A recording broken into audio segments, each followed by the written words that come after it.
አስቡት፣ አንድ ሚስጥራዊ ክፍል ውስጥ መውጣት ሳትችሉ ከ2 ዓመት በላይ እንዳትገደሉ ተደብቃችሁ ብትቆዩ፣ በቀን ድምጻችሁ ማሰማት ባትችሉ፣ የፀሐይ ብርሃንም ሆነ የሰው ዘር ማየት ባትችሉ፣ ማንኛውም ድምጽ፣ ማንኛውም በር መንኳኳት የመጨረሻችሁ ሊሆን ቢችልስ?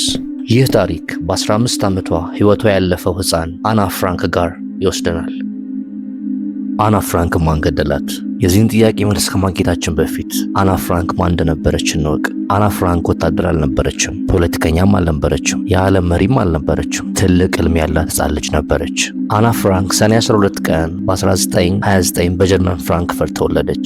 መጽሐፍ ማንበብን ትወድ ነበር። ጽሑፍ መጻፍን፣ ከጓደኞቿ ጋር መሳቅና መጫወት ትወድ ነበር። ልክ እንደ ማንኛውም ልጅ የተለመደ ሕይወት መኖርና በሳቅና በጨዋታ የልጅነት ጊዜዋን ማሳለፍ ትወድ ነበር። ነገር ግን አዶልፍ ሂትለርና የናዚ ፓርቲ ወደ ስልጣን ከመጡ በኋላ ሁሉም ነገር ተለወጠ።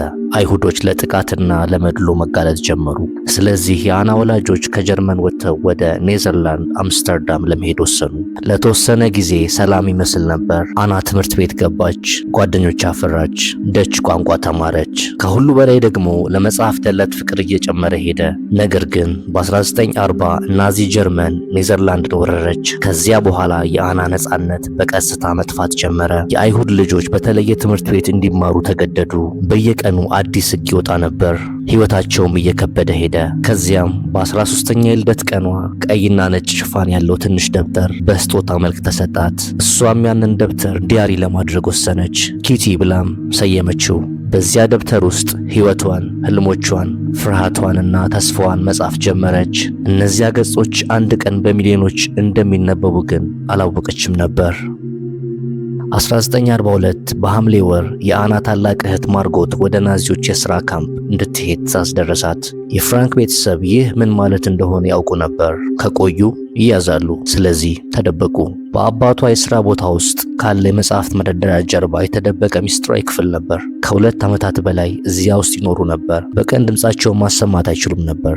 በጸጥታ መራመድ ነበረባቸው። አንዳንድ ጊዜ ሽንት ቤት እንኳን መጠቀም ይፈሩ ነበር። ማንኛውም ድምጽ፣ ማንኛውም በር መንኳኳት የመጨረሻቸው ሊሆን ይችል ነበር። ነገር ግን አና በዚህ ሁሉ መከራ መሃል እያለፈችም ቢሆን ዲያሪዋ ላይ ጽሑፍ መጻፏን አላቆመችም ነበር። ስለ ጦርነት ብቻ አልጻፈችም። ስለ ተስፋ፣ ስለ ፍርሃት፣ ስለ ህልም እና ሰዎች በክፉ ጊዜም ቢሆን ደግነት መምረጥ እንደሚችሉ ጻፈች። ከዚያም በመጨረሻ ነሐሴ 4 ቀን 1944 በሩ ተንኳኳ። የመደበቂያ ቦታቸው ተገኘ። ወታደሮቹም ወደ ውስጥ ገቡ። ከ2 ዓመት በላይ ከተደበቁ በኋላ አና ፍራንክና ቤተሰቧ ከእነሱ ጋር የተደበቁ ሰዎች በሙሉ ተያዙ። ግን ማን አሳልፎ ሰጣቸው? ይህ ጥያቄ ለብዙ ዓመታት መልስ ሲፈለግለት ቆይቷል። አንዳንዶች አንድ ሰው ለናዚዎች መረጃ እንደሰጠ ያምናሉ።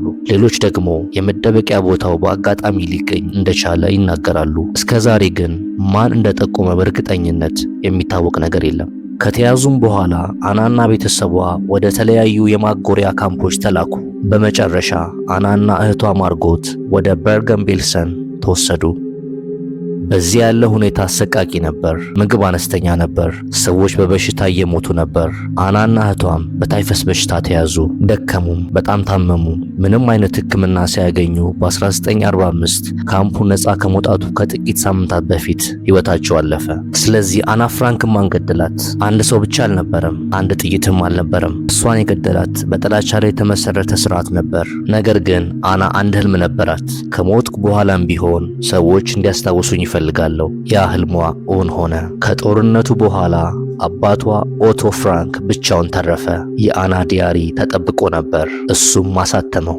ዛሬ ያ ዲያሪ ከ70 በላይ ቋንቋዎች ተተርጉሟል። በሚሊዮኖች የሚቆጠሩ ሰዎችም አንብበውታል። ሰውን መግደል ይቻላል፣ ነገር ግን እውነተኛ ታሪክንና ድምፅን ለዘላለም ማጥፋት አይቻልም።